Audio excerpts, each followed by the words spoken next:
One thing I said I was going to do is that I was going to make kind of a few little documentary videos or, collect kind of an archive of stuff that I had done and put some commentary to it. And we now live in a world where we can do that. We can have our voice and we can record video off our screen or with a camera. In this case, I'm just going to be doing a screen because that's what we're going to be looking at.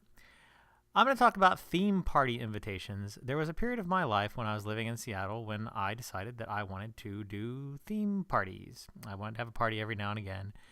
I started wanting to when I got a rental house in Bellevue, and that would be this 15444 Southeast 21st Place, which is still there. You can look it up on Google Maps to see where I used to live. And it was just down the street from where I worked at Microsoft, so it was a pretty straight drive there and back. And the first party I had was because I got a pool table. I had actually bought off of the Microsoft employee company newsletter. Someone was selling a pool table they didn't want anymore. And it was pretty cheap. And I thought, well, okay, I could have a pool table because we had a basement. We had a big empty room. And it seemed like a good place for a pool table. But I will tell you something about pool tables, especially the old ones like that are slate. They are very, very heavy. And I thought that just because we could get like 6 people together to try and move it down what didn't look like a whole lot of steps, that it wouldn't be that much of a problem.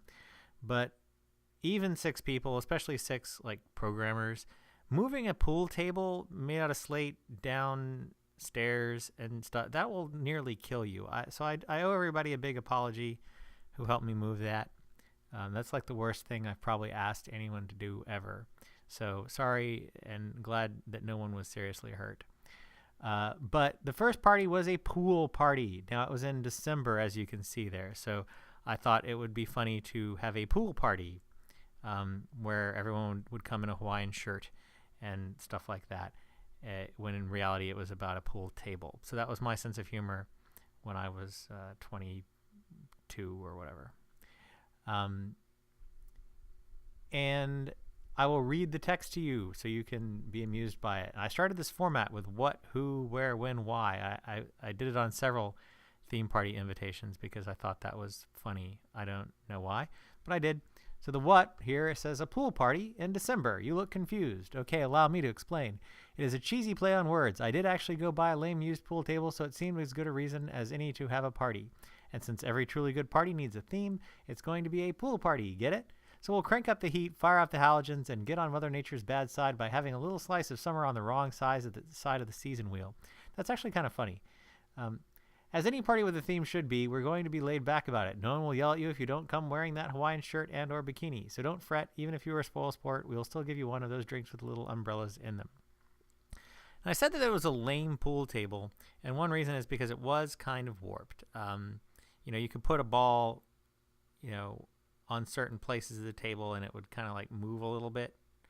And not that I was any good at pool that it mattered, but to the extent that I ever want to play a game, it's kind of like the game has to work, and so the pool table wasn't as flat as it should be.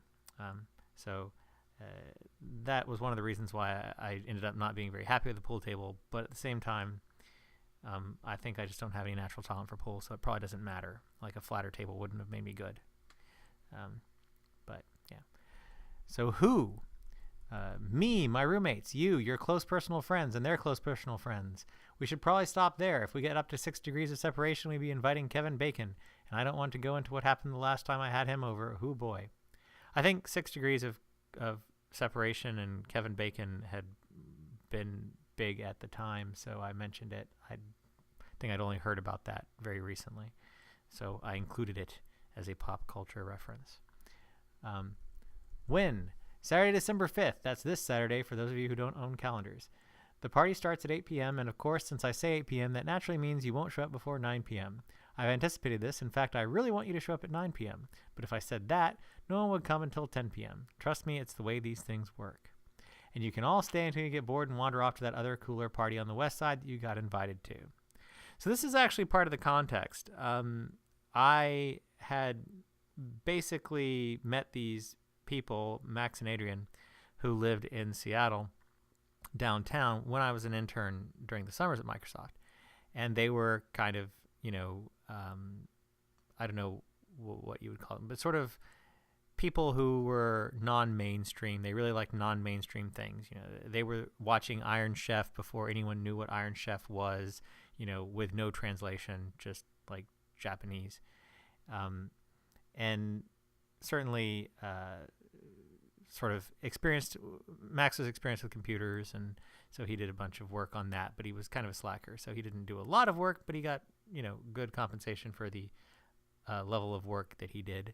So he had a lot of free time to think about stuff. And so I kind of learned a lot about being sort of detuned from society from him. But long story short, they lived in Seattle, and they considered Redmond and Bellevue and all that east side stuff where Microsoft is located to be basically a place that no one would ever go, very culturally lacking. You're going to the Red Robin, and that's like your bar, basically. So at least when I was there. I guess maybe it's gotten different now, but I imagine not. It's probably still a lot of chain stores and things. So they wouldn't come see my new house unless I had a party. So I did, and this was that party, and they helped me prepare for it. We even went and shopped for Hawaiian shirts at thrift stores and, got a bunch of candles. Adrian was very insistent that parties have to have candles, which brings a fire hazard element, but it's also kind of something that I then took on and said, it's nice to have candlelight at parties. So I don't know if that's true or not, but it works pretty well because harsh lighting, how that is. So that was one of the big motivations for this party. Where? The Southeast 21st Place Party House. Okay, Party House is a bit of a misnomer since we've never actually had a party here before. But it's certainly more hip than the other houses on this court, as evidenced by the fact that we have a pink flamingo in the yard, which we did. It was not mine. It's my roommate's. And do you know where Crossroads Shopping Center is? Well, if you can get there, you're in the neighborhood. We're nestled in a little teeny court right off of 156, about halfway between Crossroads and I-90. Click here for elaborate directions. And it was a little it was like a little pond and a lot of trees around there. It was actually kind of remote considering. Parking might not be so easy given that it's just a teeny court and all, but if you're used to finding a spot downtown, this should be a cakewalk. Use your imagination. That's actually pretty much right. Although I will say that on that court, one time I had to park across the street in front of someone else's house, and I got a note from that person. It's like, don't park in front of our house. And I didn't escalate it, but street parking, to give people an education on stuff like that, that you don't get to tell people when they're parked on a curb. I mean, everyone has to find a place, and you don't do that. You can't have people towed for parking in front of your house or whatever. So I don't know, go figure. Why? No, we're still going through that who, what, when, where, why. Why have a party? Certain individuals who will remain nameless have refused to come visit me at my house unless it was an event. If they were going to go to the east side, it had to be in the subtext of a party. Why should you come to it? We're fun people, if I do say so myself, and it's a great excuse to slack off and procrastinate on thinking about what presents you're going to buy for people this year or who you're taking as a date to this year's company holiday party. How? We'll drink some booze and eat some snacks. We'll shoot some pool. We'll talk some talk and play some Scrabble. We'll make some sandcastles and watch some profane cartoons. South Park had come out around then, and not everyone was watching it yet. So we were sort of on the vanguard of having watched the first episodes, and you tell people about South Park, they didn't know what it was. So you got to go, here, watch these, and they'd have their mind blown by how obscene this was and how it was on TV. All in the name of good, clean fun. If you were to drop me an email note saying you're going to come, then that might be neighborly. If the mood strikes you, go ahead and write to brian@fred.org. I no longer have that email address. I have dropped that for a very long time. First off, I like getting mail, and secondly, knowing approximately how many people to expect helps ensure that we have plenty of firewater for everyone. Hope to see you all there. You'll be entertained, guaranteed, or your money back. And then a footnote. Astute readers have pointed out that since the party is free, this is a meaningless statement. How astute you readers are. So kind of goofy, looking at it, I think it's certainly a little bit too too fun. It's not dark enough for my taste. My current tastes are very dark, and I definitely, look at it and go, oh, how naive the person who was half as old as I am now was, for being so nice to a world that is so generally kind of, I don't know, not very nice. But there's party invitation number 1. Now let's move on. So here is the invitation from the next party. It took another 9.5 months to have one. I explain the whole party situation and what it's about in the invite, so I won't give you any kind of preface. I'll just start reading it. But I notice it again follows the kind of what, who, when, where, why format, which I decided on for some reason. Nothing could be finer than the taste of Aunt Jemima in the morning. Except possibly that leftover taste of whiskey in your mouth as you wake up on the floor of some weird house where you went to go eat waffles but ended up getting completely smashed, which leads us to, what? A waffle party. What?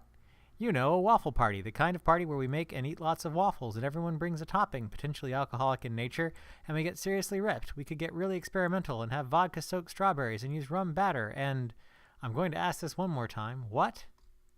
Look, you might remember the pool party we had because I got a pool table. Unfortunately, I haven't really gotten anything exciting since then, except this salt and Belgian waffle maker. My aunt and uncle sent it to me as a gift. It's the best I could come up with on short notice, so humor me here.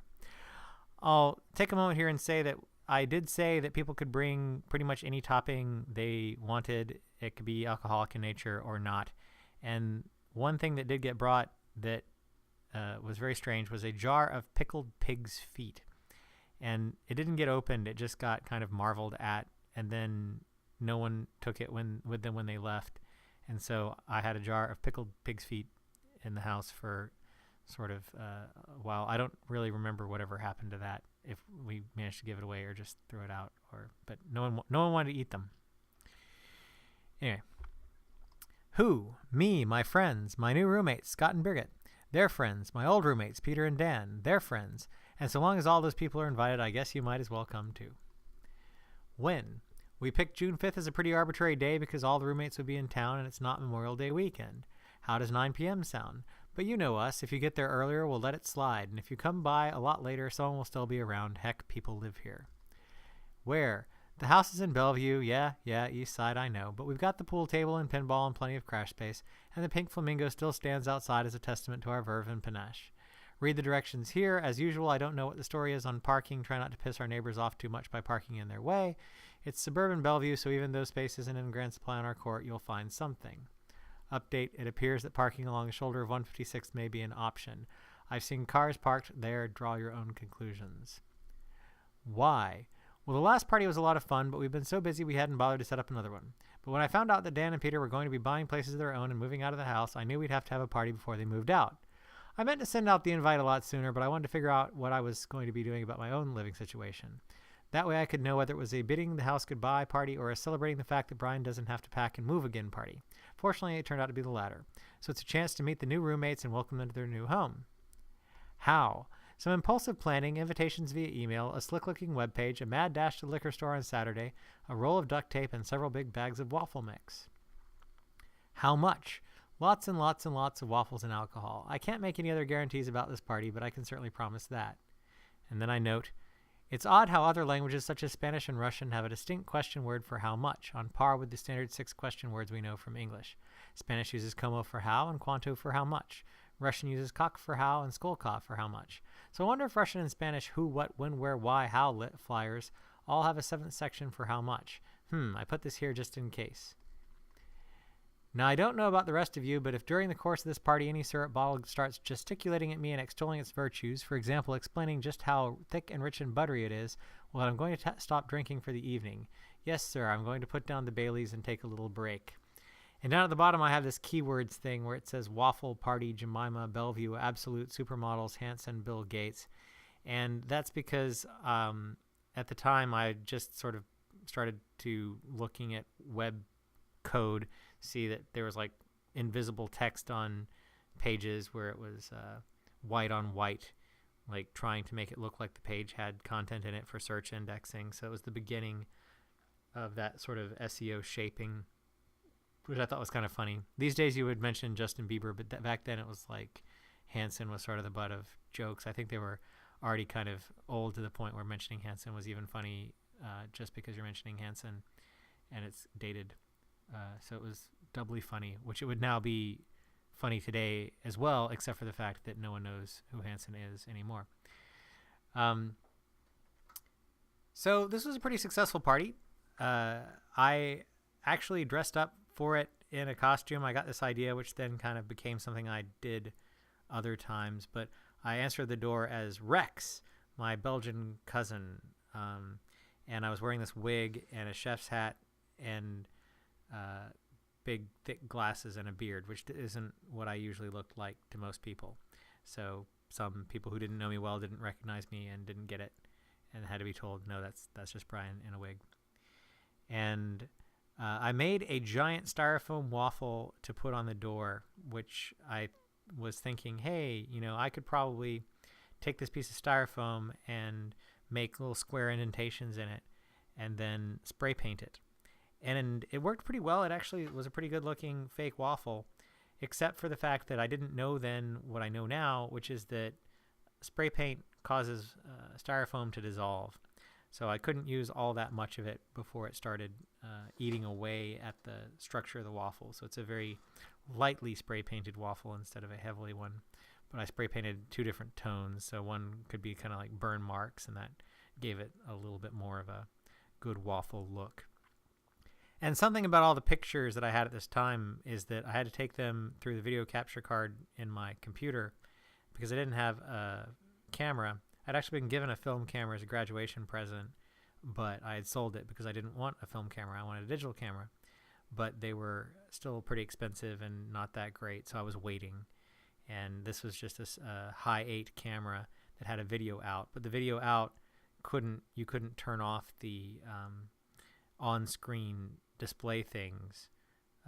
You could only do that if you were playing back something that you had recorded. So I would have to have recorded the thing on a tape and then played it back, but that wasn't very live. These days I would have certainly not thought that such a hard thing to do, and I would have done it if I knew those were going to be the only pictures that survived of any of this. But as it stands, you get that version of it, and it worked pretty well in terms of alcohol waffles. One thing that doesn't work very well is to put alcohol in the waffles because it cooks out. So creme de menthe would turn it green, and it would have a little bit of a minty taste. So things that had more sugar and more color had more of an effect. Putting beer in the waffles, kind of like making a beer bread, did have some effect on the taste of the waffles. It could be pretty good. If you made it with like oatmeal stout and stuff, you could get different effects on the waffles. But for the most part, if you put alcohol in the batter, you're just kind of wasting it.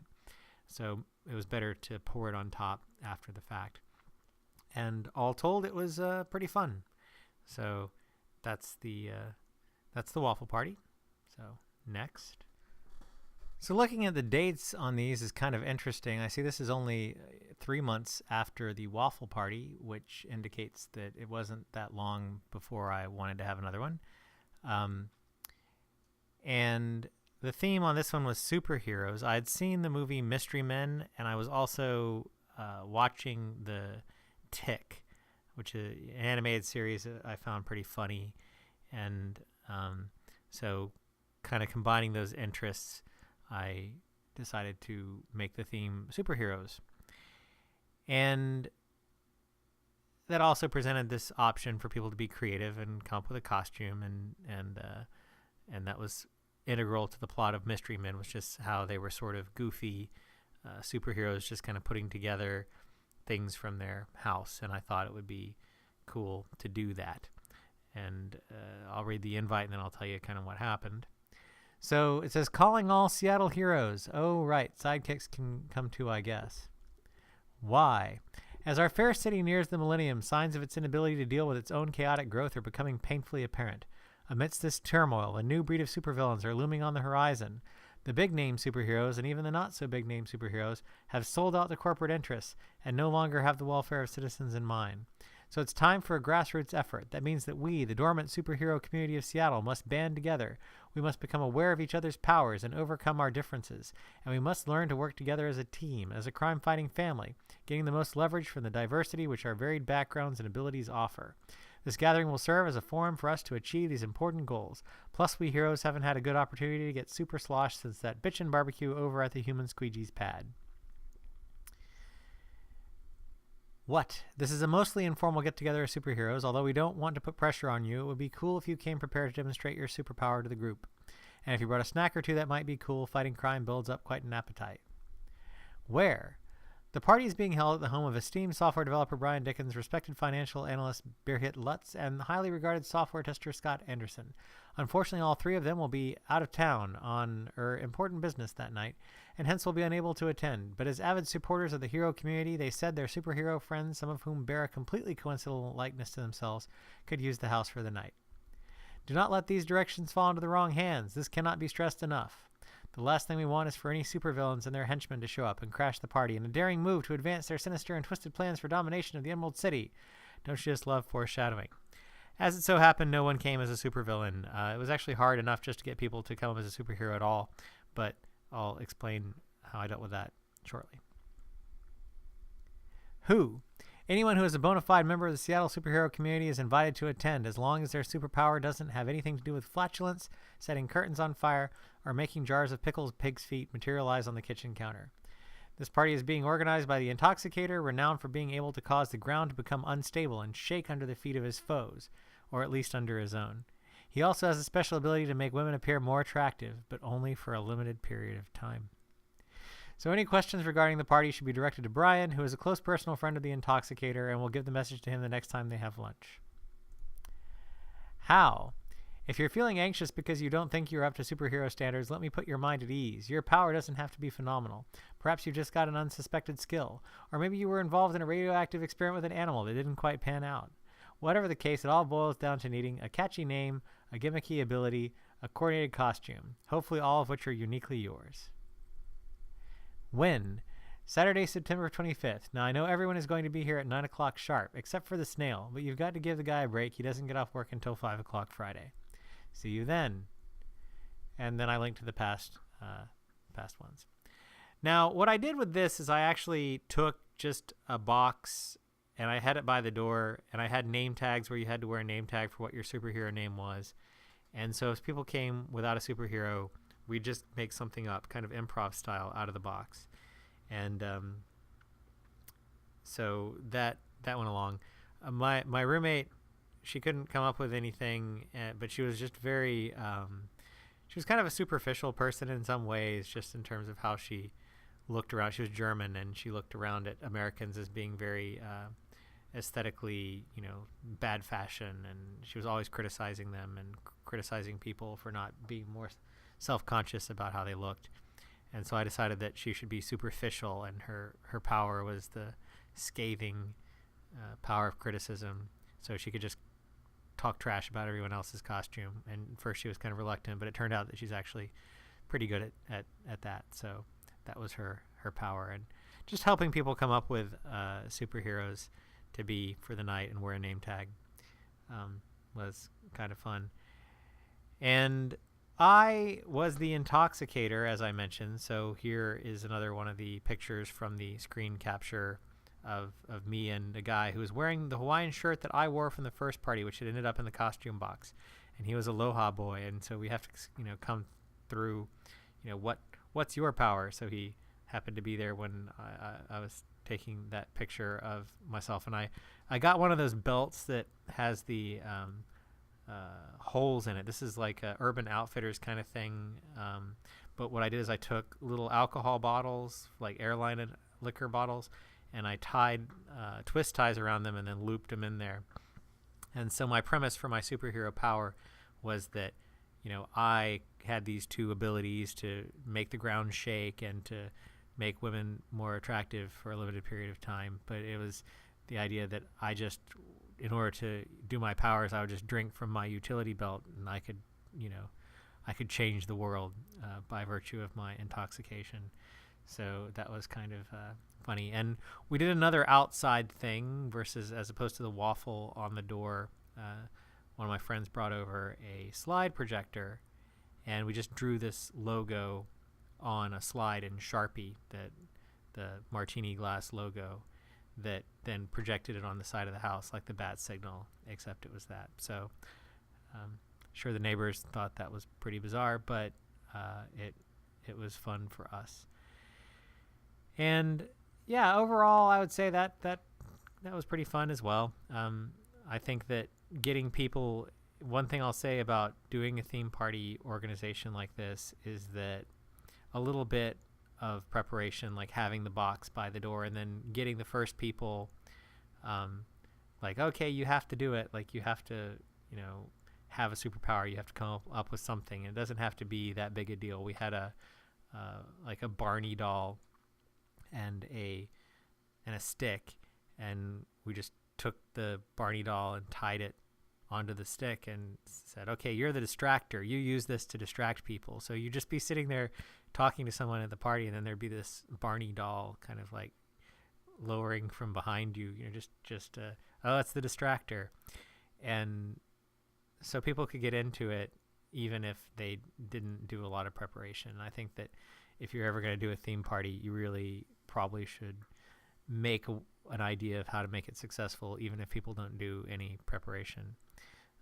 That's an important factor to getting everyone involved. Preparation can't be a requirement, is something I would say I learned. All right, I guess that's enough about that. Next.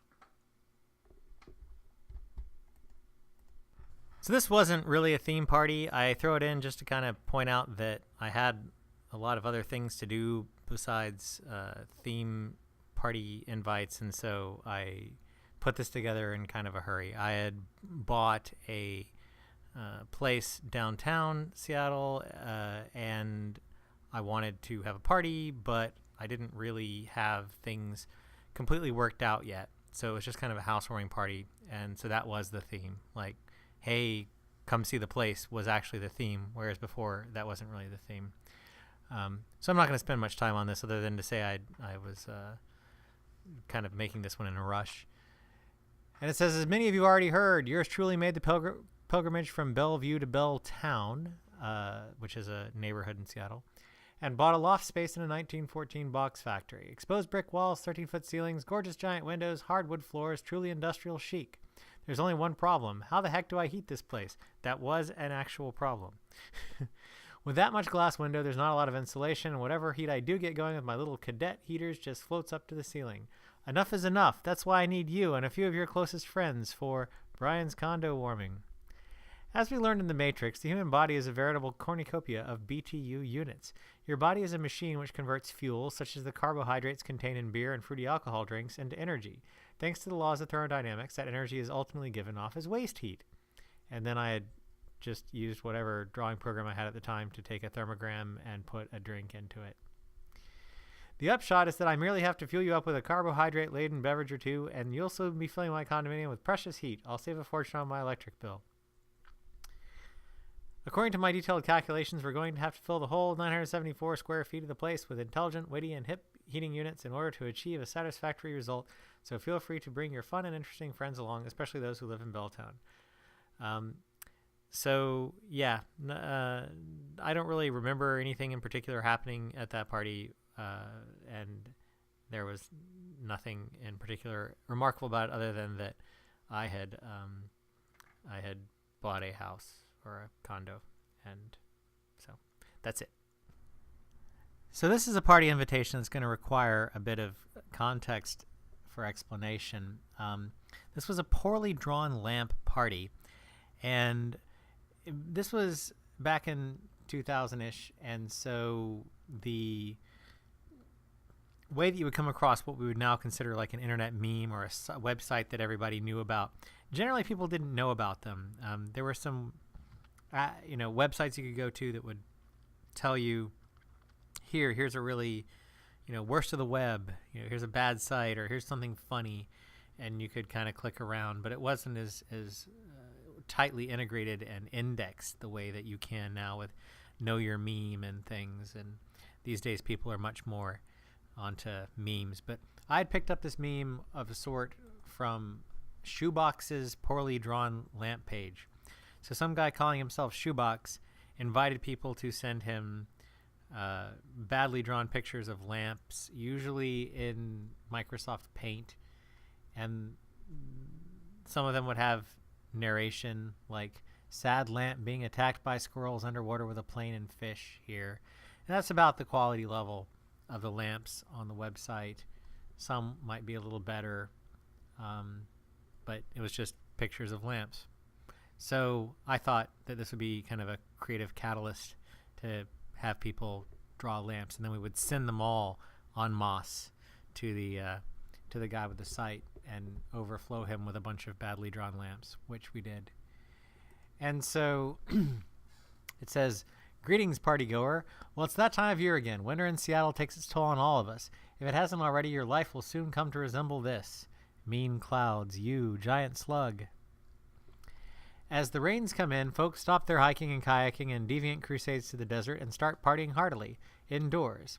Those who know me well, and even those who don't, should be aware that I am a tremendous fan of themed events. We've had a lot of fun in the past, what with burning down my new home, non-famous superheroes, alcoholic waffles, and playing pool in bathrobes. When I came across the poorly drawn lamp page, a new and profound inspiration came to my mind. I'd harnessed the combined creativity, intellect, and drunkenness of all my acquaintances to create submissions of poorly drawn lamps that would put Shoebox himself to shame. Well, put us to shame. You know what I mean. In fact, I have emailed Shoebox this invitation, so the glove has fallen and his expectations are going to be high. Well, low. Again, you know what I mean. Let's not disappoint. And I drew a little thing of my living area with an imaginary dog. I had taken that idea from a poorly drawn lamp that had something where it just had imaginary written on it and said, "Oh, don't, it's imaginary." So I say, "Note for those with pet allergies, don't worry. As the labeling points out, the dog is imaginary." So bring your smart and savvy friends you've been meaning to introduce to me and come armed with a revolutionary new idea for portraying lamps in the medium of badly drawn art. I don't have a scanner, but as I found out in making this invitation, you can draw plenty of poor pictures directly on the computer with a mouse. And that's what we'll do unless some friendly soul has a flatbed scanner they want to bring by for the night. Update, a scanner has been found. I'll have crayons, markers, pencils, paper, and other poor drawing materials on hand.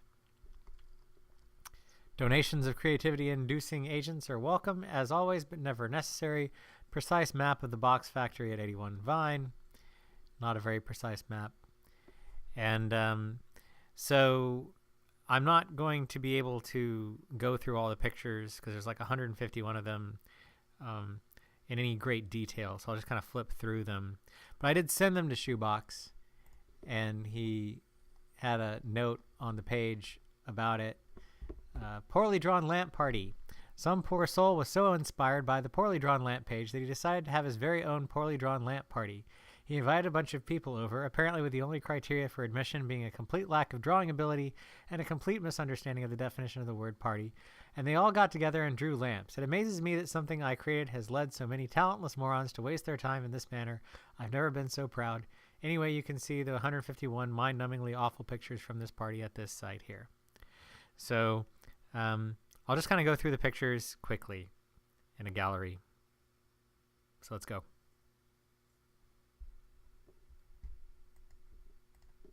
So the party was kind of close to Thanksgiving. I guess that's the only remark I think we need to make about lampectomy. There's a turkey in it. Lamp for president there. Cherry Sunday slug, no lamp, which is kind of a odd one. Like there's no lamp in that picture, but yet another lamp recoils from the void. Lamp cannibals. Red Rover, let Torche come over. Op lamp, that would be an electrical reference. It doesn't come from me. From an op amp, which, okay. Cirque de lamp.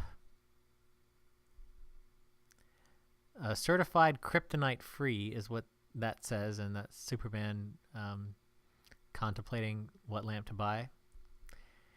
Here is a battery-operated lamp with a headlight. Okay. World lamp. Wolf in lamp's clothing stalks lamp and sheep's clothing. Okay. Puff the not-so-magic lamp and a middle-aged Jackie. Twin lamps from the creator of Cherry Sundae Slug. IKEA lamp of fire. That was apparently a reference to someone's lamp that caught on fire. Lolly Lamp and the Lolly Lamp Gang. The cat and the parakeet had watched King Kong a few too many times. Lamp self-portrait. A very bright lamp, and it's reading Van something. I'm sure it's something. Goldfish cracker, tea, wine, purple hooter, squash, carrot, broccoli, wine, celery, lighter, lamp. I think they were just drawing things that were around at the party. That is definitely a poorly drawn lamp. How I learned to stop worrying and love the lamp. Lamposaurus. I dig that one. World lamp. That's happened again. A Mickey Mouse lamp. I had some clay around. I don't really remember why I had clay, but someone made a kind of clay lamp. Lamps in space.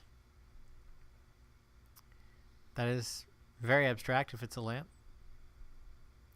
Jessica Lamp, I'm not bad, I'm just drawn that way. Lamptopus. Oh, I see. Like an octopus, but a lamp. The forbidden lamp, the lampada. A rolling stone gathers no moss, but will smash a lamp quite nicely. See, no moss. I don't know how people were coming up with this, but pretty clever. Poorly drawn Besa lamp. This guy had a dog named Besa, and I guess he wanted to put the dog in the lamp. This is one of my favorites. This is Lamp Mall. This is really poorly drawn and pretty funny. Lampster cage. Lampire. Poorly drawn lamp. I guess because it's drawn too well. I don't know. I guess. That's a lamp. Oh, well. Then we have that. Mary had a little lamp. Absolute poorly drawn lamp. Lampster, the lamp sharing service. Lampotomy. That's another. Well, we had lampectomy, and I guess we have lampotomy, perhaps done by the same person. A goldfish lamp. Yes, it is. Lamp Armstrong, prior to the Lance Armstrong scandal. Burnt out lamp in dark room. Not a lampaholic. Lampaholic. Snug as a lamp in a rug.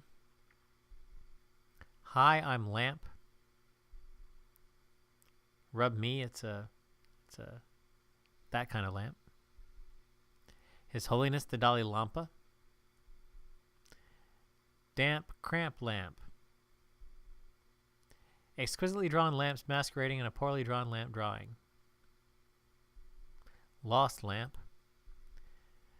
Poorly drawn lamp over not so poorly drawn lamp. The lamp boat. Lamp ideology. Here's one pretty good. It's a snake that ate a lamp. Lamp dance, another pretty good one. The Lamptum of the Opera. Torch lamp number 1. Sun lamp. Okay. Lampscape. Miss Halogen. Some street lamp. Lamp that looks kind of like someone's nose on a head, sneezing. The unbearable lightness of being. Lamp biscuit. Some nipple lamps there. Lamble's tomato soup. Lamp boy, entertainment for shades, bulb of the month. This lamp's for you, Lamp Wiser, the king of lamps. Andy Lamphall. Slim Lampy, will the real lamp please stand up? The persistence of lamp. That's pretty pretty fancy. Some lamps are born to shine. Lamp discipline. This is another one of my favorites, done by somebody who I did not know but was a good artist, and I was like, I hope she comes back, but no, she didn't. Lamp cult. Lampster dance. Headlamp. Green eggs and lamp. Little lamp's room. Lampsterdam. God. What is this? I don't know, that's Let There Be Lamp. The lampshade got crazy at the party. Lamprey. It's a killing machine. Shriek back. Sorry, no cheesy lamp pun here. I don't get that one. Lamp board. Plampers. This one I did. It was Ceci pas nune lampe, which was that Marguerite, whatever. This is not a pipe. Did I get that right? Is that who did that? Well, whoever does that, it wasn't a pipe. Zorak had warned the lamp against taunting space ghost. Lamps of the Invertebrate Kingdom. The Community Lamp Theater present Deliverance. Lamp 2. Lamp Site. Lampersand. Scarecrow's Lamp. Invisible Lamp. The Lamp Back of Notre Dame. Turkey that wants to be a lamp. Lamp Hanks' Forest Lamp. Life is like a box of lamps. Horizontal Lamp. Go H Lamp. The Blair Lamp Project. Charlie's Lamps. 101 Lampations. Lampga. I had a Jenga game. They are perhaps referencing that. Lamp Runner. Decker. Repilamp. Artificial Snake. Lampet Ball. Lampsco. I guess like disco. Lampsterdam again. The Lamp in the Rye. Lamp walks his dog. Dirty Lamps in the Lamper. Another abstract picture. The Drawing of the Lamp. God's Lamp. Artificial Lamp. A Keg of Lamps. Lamptanic. Lampy Birthday to You. Headlight. www.lamp.com. Oh baby, apparently that is a porn site. I guess that is intuitive. Lamp getting lit. Lamp top. Lava lamp. Something about a photographer. National Geographic photographer, I see. Mary had a little lamp with a pointing out this is Mary and that's the lamp. I made this wind lamp. And oddly enough, I didn't realize that I thought Limp Bizkit and Eminem were the same person, so it says Lamp Bizkit, the real Lamp Shady, but that would be two different songs. So the equalizer is lamps. I had a rocket lamp. Someone drew a picture of that. It was given to me as a gift. A pirate flag with a lamp on it. The lamp that got away. Full lamp. Kind of a jellyfish lamp. The Leaning Lamp of Pisa. My Lamp. Fragile, reference to the Christmas story. Misguided Frog on a Faux Tiffany Lamp. Another person referencing Jenga. The Jenga lamp. The Goodyear Blamp. The Little Lamp Maid. Suicidally electric. It's a fish lamp, Magritte lamp, birth of baby lamp. Someone drew a lamp on a box, and there was this bunch of magnetic balls and rods. Another picture of that. And the gallery as it existed back in the day. So, yeah, that was a fairly prolific party with a bunch of lamp pictures. So, I'm archiving this on the disk of all of my stuff, but that's a video rundown of it for you. So I had been going to these poetry slams, which were in the neighborhood, kind of down the street, at a place that was both a laundromat and a bar and a stage area. And so I got into that, and then I also went once to a haiku slam, which I thought was pretty interesting. But I thought that it would be better if it had a little bit more of a structured format. It was kind of more like people were just bringing in haikus that they had written, and there was not a whole lot of having that you compare head to head of someone under a limited time period composing on the same topic. So I decided I wanted to do a haiku slam party, but I would change it a bit so that you would get, so that people would write topics onto pieces of paper that have been perforated in the middle. And so you would just write your topic in duplicate on it and toss it into the topic jar. And so then we would draw them out and say, okay, this is going to be a 10-minute round. You have 10 minutes to write your haiku.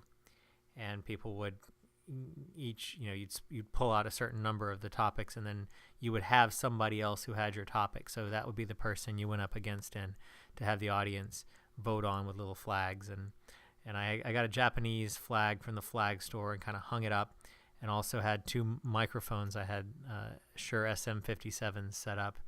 And someone brought some theater lighting so that we could shine it on it, so it looked kind of like a production, actually. And it went pretty well. Here's the site that I had, and it's got haiku statements, and then 575 even for the little headings in between. So, what is Japanese, has cultural history, and goes great with beer? Sanrio, of course. Hello Kitty loosens up after like 3 drinks. Seriously, though, I witnessed a haiku slam and was inspired. So on March the 10th from 8 o'clock until 1, it's 575. Rules to be announced, but one rule is for certain: no haiku, no drink. And gave some links. You can actually learn the rhythm of a haiku as kind of like a little meter in your head, and so you can test whether something is going to be a haiku or not pretty fast if you want to do haikus off the cuff. And that's really the best trick to learn. And I went to the local Asian grocery. It was called Iwajimaya, a very large store. They had a lot of different stuff, and I bought all kind of sort of Japanese, and anything that was could pass as Japanese but might not have been, that was just weird. So there's a lot of weird drinks to us, the lychee milk, or stuff like that, or bean candies. They have a lot of bean candies and kind of spicy crackers, if you've tried those kinds of things, and the wasabi peas and all, to have that around. And I also bought the prizes were things like a Bats Maru wallet from Sanrio, and just a few other items that I got at the store that had a lot of Japanese stuff. And it went over pretty well. I don't have any pictures from it. I didn't have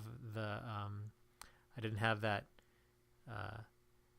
thing hooked up anymore to the computer. It was a old TV capture interface, and by then my computer wasn't even able to do that, so I wasn't really a picture taker in those days. So you'll just have to use your imagination as to what it would have been like.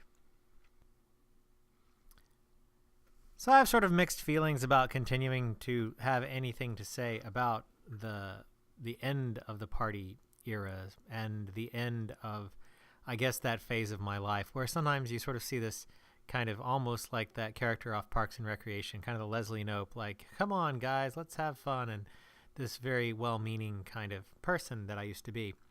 And it's kind of sad because I don't really want to, be all depressive and talk about like, oh, that came to an end, and that just wasn't anything that was part of my psychology or my life after a bunch of things that happened that didn't, were not good. But I guess, life is change, and there are good aspects and bad aspects to perhaps the way that I look at the world now. I think it's more, if you're looking at your life as being this interface between kind of the way you're living now and then your eventual death, and the way that you have been living and thinking, where it just doesn't have, it may be fun in the moment, but it doesn't really have a future. There was no real future in what I was doing other than kind of more of the same. And I could have kept throwing more and more parties, but how many, was I going to become a professional party planner, and, or was I going to make friends who were going to be much more engaging of my party ideas than they were before? Because, as people get older, they often don't show up to parties anymore. They kind of go off and live their lives, and just times change. It's like there's a period of life, it's college, and there's a period of life, it's high school, and everything just sort of has different elements. And I think that being kind of in a young professional kind of trying to find sort of a social standing, that phase has to come to an end at some point, as you sort of think about what else to do. That there probably wasn't all that much of a future in it anyway. But certainly it did kind of come to an end, and one thing that motivated it coming to an end, I did get into a relationship that ended up taking me into places I, like having to move, because she was leaving town. So I, tried to hold on to my place, but that ended up not working out. And not really having the same agenda, somebody who definitely didn't, had no similar history of throwing theme parties, and it's kind of difficult to get that on board, or really throwing parties at all. So just kind of somebody who would go to parties but wouldn't throw them.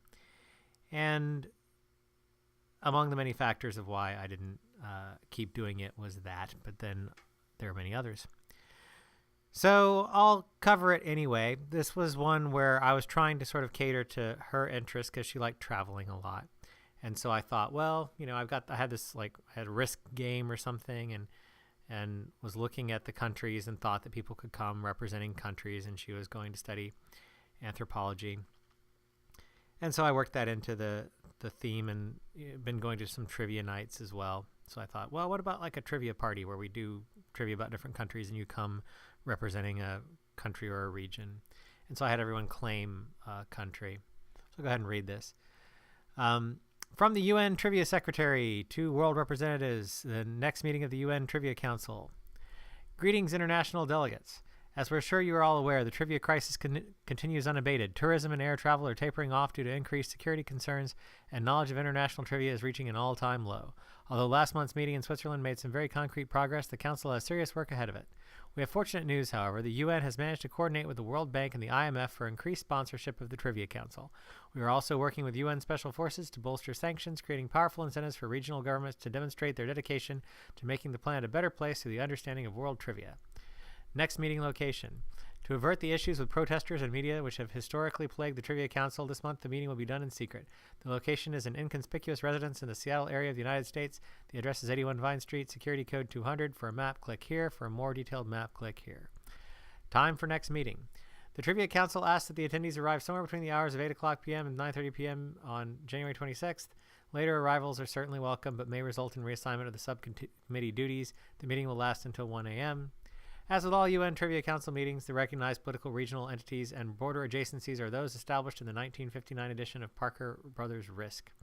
Please click on the recognized entity you would like to RSVP. Absence of a link indicates that country has already been registered, or if that does not work, then send mail to Brian regarding your choice.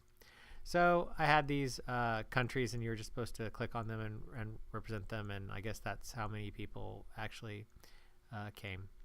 Although pre-registration is not required for attendance, doing so will ensure speedy processing at the door. Because of the care taken in hiding this event, there should not be problems if delegates choose to dress in the style of their homeland region. The council encourages such participation, but understands if representatives choose to dress inconspicuously in order to avert unwanted protesting, rioting, as is common with events hosted in Seattle. And so that was that. And so we just had some trivia to ask, but I don't think that ended up playing a super huge part. And shortly after that, I wasn't spending a lot of time in Seattle anymore.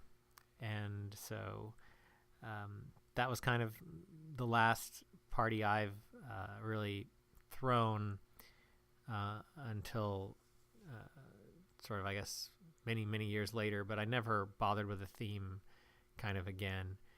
And there is one more, actually. The Halloween party when I was spending a lot of time in Corvallis, Oregon. But yeah, it wasn't really a theme party. It was just a Halloween party. And so this was a college town, Corvallis, Oregon, and the house was kind of very cheap student housing, kind of run down the way you might expect for cheap student housing to be. And so I made a joke about that with this picture of a haunted house. And don't worry, it's not haunted. That's just what student rentals look like in Corvallis. And yeah, just a little tiny invitation that wasn't really theme oriented, and that was the end of it. So no more theme parties for me. And as I say, I feel both kind of it's kind of sad to look over it and see that I put all this time into trying to kind of have memorable parties that people would remember and have some kind of story that you tell. But I moved on to the point where that was no longer a focus, and I guess we all kind of have to start getting comfortable with change and realizing you can't do the same thing forever.